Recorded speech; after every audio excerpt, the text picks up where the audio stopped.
Hello there and welcome back to another video, an evening video for once, but I want to try it. I've done evening videos in the past and they've done quite well, and I'm noticing obviously there's quite a bit of a viewer difference to when I post them in the mornings and the afternoons anyway. So we're going to kick into this video, quite a few different things to talk about. We're going to go and try and talk through them all, but I want to go in sort of terms of priority if we can. And obviously the most priority at the moment has been things to do with the restart of the Premier League and also the COVID-19 coronavirus tests as well. Now this latest round of tests, what was it? 1,197 people were tested during this round of testing, and there was one player or one person, I'm pretty sure it was a player though, has tested positive. Now it has come out that it was one player from Tottenham.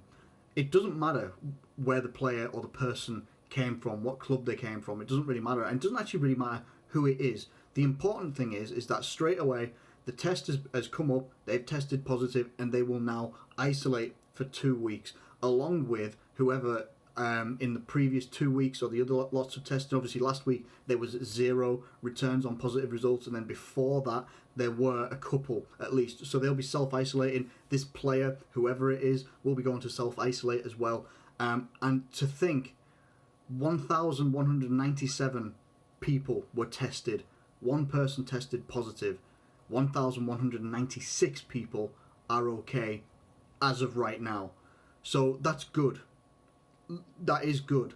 You know, it means that one player goes into isolation from one club, and then hopefully whenever the next stage of testing and stuff like that is, which I imagine will be somewhere around, you know, maybe an afternoon on a Wednesday, which I think it was today. So look, it's good news in the fact that it obviously shows that the system is working, the testing procedures are working, but also out of such a great big amount of people, realistically, that's a lot of people, nearly 1,200 people, only one person tested positive. Last week, no one tested positive. This week, one person. So listen, I think it still points towards the fact that the Premier League can come back, and it will be as safe as it can be. This is the first week where they've been able to do full contact training. So like where I've seen Liverpool doing 11v11 games and stuff like that as well, I'm pretty sure other clubs are doing the exact same sort of thing. And for only one player to come out of nearly 1,200 people to test positive, I mean, I think that that's a positive thing anyway. Let me know what you think in the comments below about that and how you feel now that we are getting ever closer. We are on the 3rd of June now, so we are 14 days, 2 weeks away from the Premier League resuming on a Wednesday night. Let me know how your thoughts and feelings are towards the Premier League coming back. Now, we're going to move on to Ousmane Dembele. Now, I think that's how you say his first name, but I'm not entirely sure. Ousmane Dembele, apparently, and I think this is according to The Athletic, I think, or it was actually, no, it was Get French Football News, GFFN on Twitter.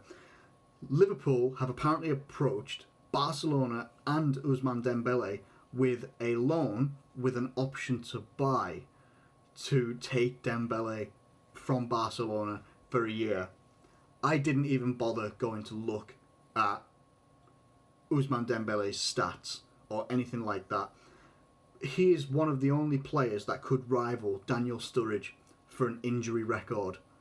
He cost, I don't even know how much. I'm going to say about 120 million for Barcelona to buy him. And I think they bought him from Dortmund. And he had some injury issues there as well. But he's had nothing but injury issues at Barcelona. He hasn't been able to really cement himself into that team, put an impact on that team. And now Liverpool apparently want to bring him out, you know, take him on loan and then see if we could possibly buy him. Now the rumour for this is that this is if we can't seal Timo Werner. Like if we can't do that deal, if we can't get it over the line, whatever. That is apparently what this is all geared towards, that he would be our second option. Number one, he's a completely different player. Completely different player, completely different position. A position that I don't think that if we are going to reinforce that position, you want to do it with someone that doesn't have the track record that he does in terms of injuries and such like that as well. I don't know what his goal contributions and assists are and stuff like that, but there was something I read a while ago which says he hasn't completed 90 minutes in God knows how long. I don't think it's a risk that Liverpool should take.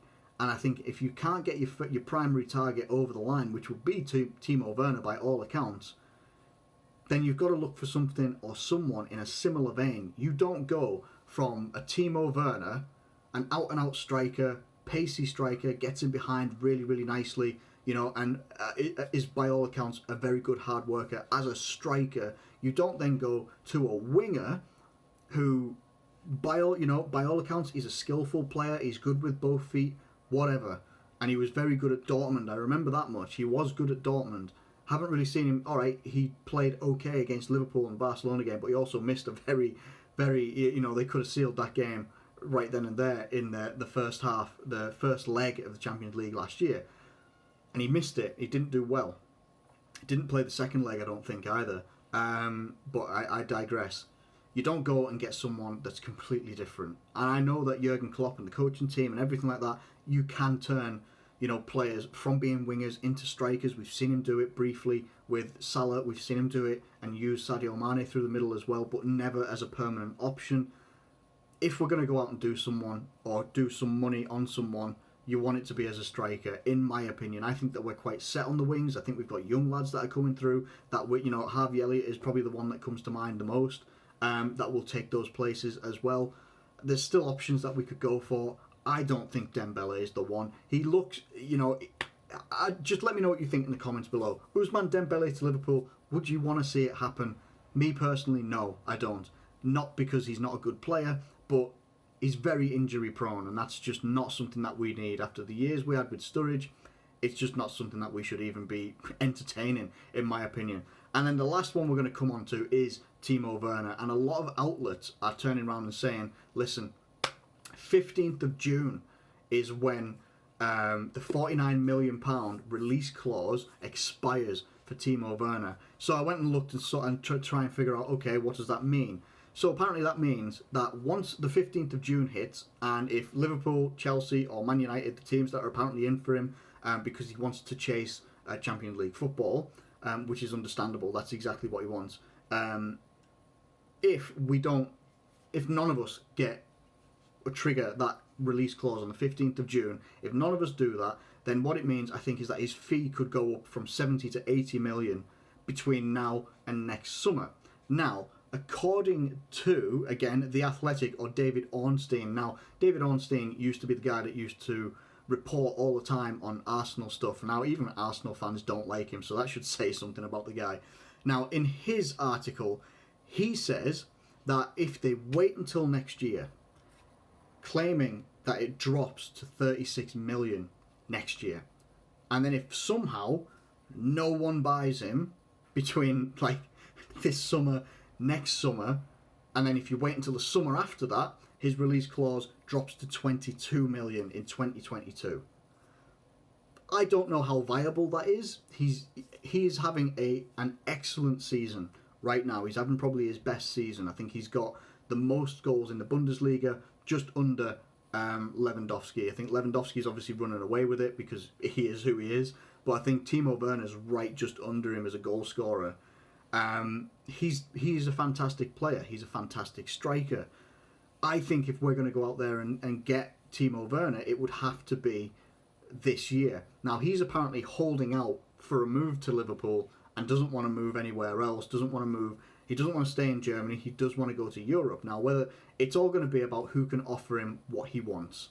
And there's only going to be a couple of teams in England that can do that. Now, we've got a vested interest in him. He seems to have an interest in us and playing with us and the sort of style of play that we play. They scored a goal the other night at RB Leipzig from Gulassi, the keeper, belting a ball right up over the top, and Timo Werner got straight in behind the defence. They had no chance, and we have scored many goals like that, very, very similar. The one that comes to mind for me is from Alisson to Salah against Manchester United for 2-0. We play a very, in my opinion, a similar sort of game. He would be brilliant for us. We don't want to be losing him to the likes of a Chelsea, to a Man United. We don't want to be doing that after we've been linked to Timo Werner for about what feels like, honestly, an eternity. It feels like we've been linked to him forever. So, let me know what you think in the comments below. Do you think that Liverpool will activate this release clause before the 15th of June? Or do you think that we will wait? And do you think Timo Werner himself will wait for Liverpool? Let me know what you think in the comments below, because obviously this pandemic is going to be creating such a financial hit that we don't know how clubs, how transfer markets are going to recover, how the transfer market's going to play out. We just don't know how it's going to go just yet. But hey, let me know what you think in the comments below. Thank you ever so much for watching this video. If you have enjoyed it, please do hit that like button and feel free to subscribe if you'd like to as well. I hope you have a nice evening ahead, whatever you're happening to do. I'm going to get out of here. I'm going to go make some food. Just going to chill out. I'm going to hopefully have a relaxing evening. Thank you ever so much for watching, and I'll catch you later.